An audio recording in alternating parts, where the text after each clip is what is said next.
Todos nós sabemos o que é começar algo e desistir no meio do caminho, a dieta que não durou uma semana, o projeto que nunca saiu do papel, aquele hábito que parecia fácil, mas sumiu em poucos dias. Por trás disso tudo existe um elemento essencial que separa os que sonham dos que realizam: disciplina. E se tem alguém que leva essa palavra ao extremo, esse alguém é David Goggins, ex-CEO da Marinha dos EUA, ultramaratonista, autor e símbolo vivo de resiliência. Mas o que torna a disciplina de Goggins tão inabalável? É pura força de vontade? É talento? A ciência tem uma resposta bem mais profunda. A neurociência mostra que a disciplina não é apenas uma questão de caráter. Ela está enraizada no funcionamento do nosso cérebro. Estruturas como o córtex pré-frontal, responsável pelo planejamento e autocontrole, são treináveis, assim como um músculo. E Goggins é o exemplo perfeito de alguém que remodelou sua mente para suportar a dor, vencer a procrastinação e transformar esforço em estilo de vida. Interessante, não é? Mas e se eu te falasse que foram descobertos novos fatos científicos sobre o funcionamento do nosso cérebro, descobertas que explicam ainda melhor por que comportamentos como os de Goggins são possíveis e como qualquer pessoa pode desenvolvê-los? Nos próximos minutos, você vai entender como essas descobertas funcionam e como pode aplicá-las na sua própria vida, transformando sua mente em sua maior aliada. Yeah. I'm going to share a little neuroscience tidbit. Love it. But I think it's one that you'll appreciate. Most people don't know this, but there's a brain structure called the anterior mid-cingulate cortex. As we pointed out before, that's a noun, it's a name, it doesn't mean anything. We could call it the cookie monster. Right. But what's interesting about this brain area is there are now a lot of data in humans, not some mouse study, showing that when people do something they don't want to do, like add 3 hours of exercise per day or per week, or when people who are trying to diet and lose weight resist eating something. Right.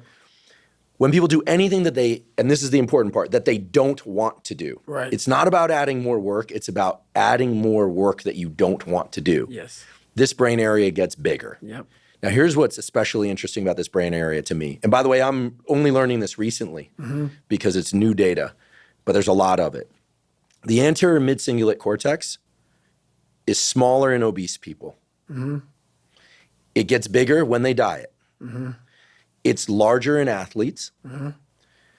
It's especially large or grows larger in people that see themselves as challenged and overcome some challenge. Right. And in people that live a very long time, this area keeps its size. In many ways, scientists are starting to think of the anterior mid-cingulate cortex not just as one of the seats of willpower, Right.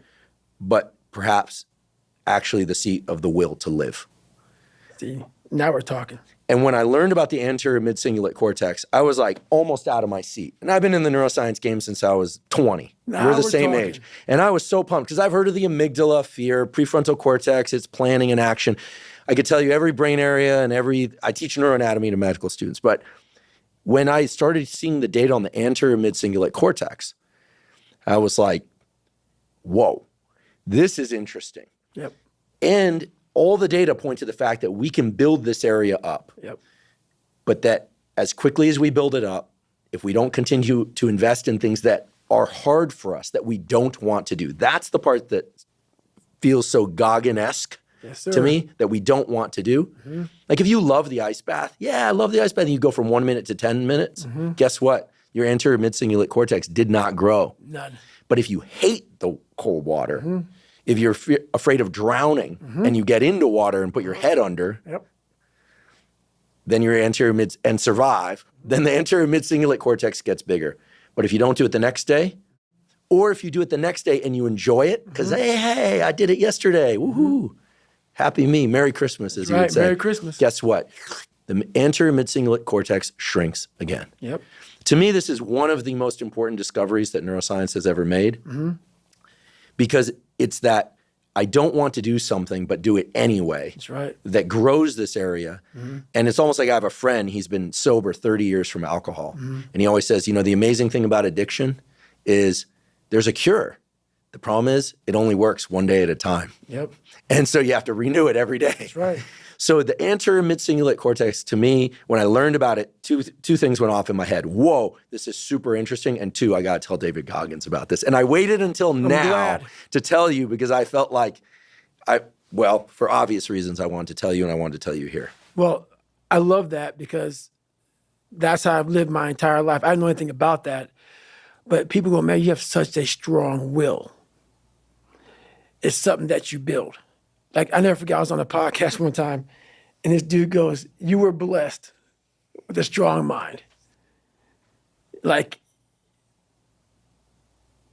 the hell are you talking about? I was blessed with a strong mind. That's something that you have to develop. You develop that over years, decades of suffering and going back into the suffer. That's why a lot of people who graduate Navy SEAL training, they want to know, like, I talk about it very openly all the time.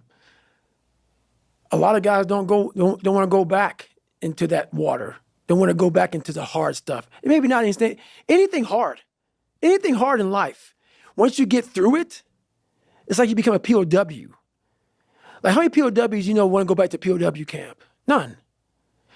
When something sucks so bad in life, this is on this that we're talking about now, very few people want to go back. They're happy they graduated. I realized I'm the same way. I don't want to go back. I have to go back. I must go back because that is exactly where all the knowledge of my life exists, was back there and what you're talking about.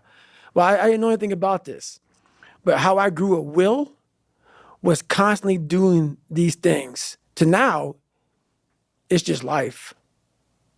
I wake up, while it still sucks, it's just life. You don't sit back and like, oh my God, like I have days I don't want to do it, but I know I'm going to do it. I know from years of just doing it. So that's beautiful. And this is why I came on here with you today. And I'm glad that you're talking about this because human beings need to hear this. They need to stop hearing these hacks on this and that. There's no fucking hack, bro. There's no fucking hack. Yeah, you may this and that and saunas and all this shit yeah, it's great. There is no fucking life hack. To grow that thing, how do you grow it? Do it and do it and do it and do it. That's the hack. The hack is gonna fucking suck. And that's what I realized. Life, that's why I wanted to come on here today. I didn't want to come on here and talk about no fucking passion and purpose and how to get the fuck out of bed and how to hit a fucking alarm clock and all this catchphrase bullshit. Because that wasn't how I lived. That wasn't how I lived. I woke up like every human being does and goes, fuck, man, I'm a fucking piece of shit today. How the hell is this going to work out for me? And you fight that. You don't override it. There's no override button. It's the conversation in your fucking, in your head. So how do you do that? We don't have enough of these conversations about the real conversation that every human being is having. And they have no idea how to get out of it, but they do. It's that shit right there, man. You gotta build your will. How do you build your will? Exactly what you said, man. Exactly what you said.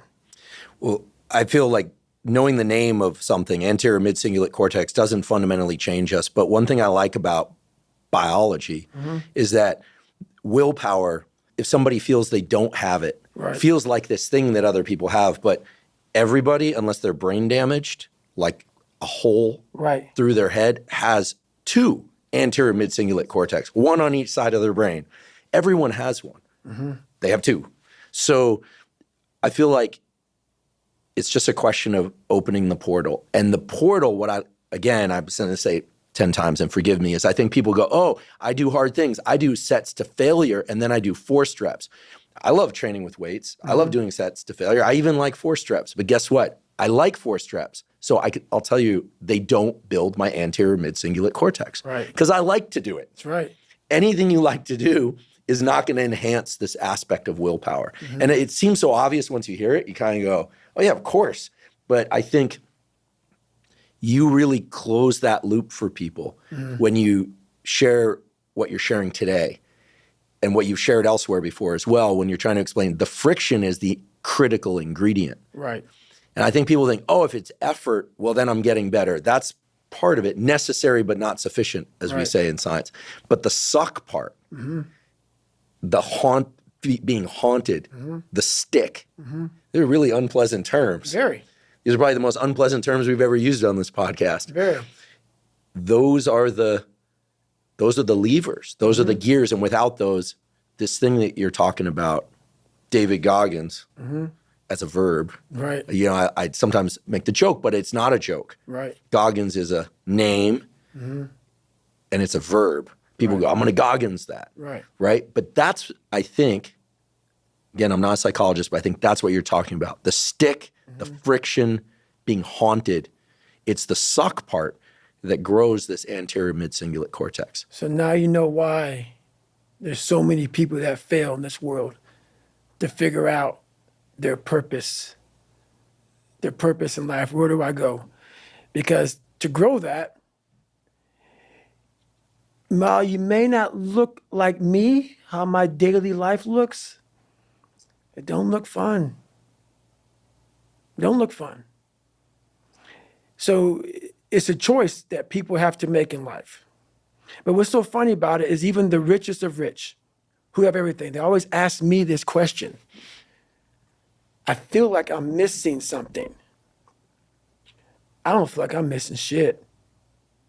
I don't have what you all have, but you'll never in my life hear me tell you I'm missing something. Everybody is. They're missing this feeling. I found it a long time ago. I found it right there in that willpower thing.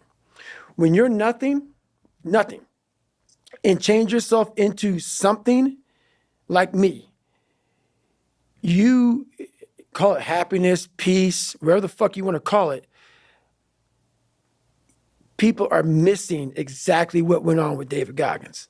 Why don't you smile? I do. But I figured something out. That's why you'll never hear me say I'm missing something. I found it years ago. You find it in the suck. You find it in the suck, and you find it repeatedly in the suck to the point where you know exactly who you are. Most people are missing something because they don't know who they are. They never examine themselves. They've never done this experiment on themselves. The lab rat, we're all lab rats, but you're also the scientist. You create your own self. Most people are missing something because there's so much trapped in there.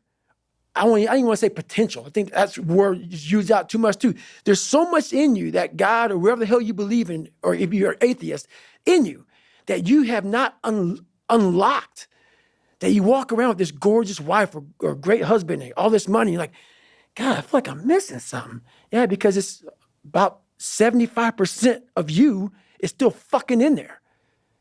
Still chained up because you just didn't want to find your willpower. Didn't want to find your soul, your will, your heart, your determination, your guts, your courage. And what that looks like, it looks scary. Like your little scary lab I went in. Scary. To wake up every day and say, I'm stupid, but I want to figure out a way to be smarter.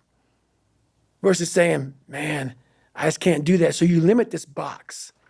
So your box becomes so small of things you can do. My box wasn't even a box. It was a fucking little pinhole. And then through examining myself, getting some willpower, some courage, it became bigger than this table.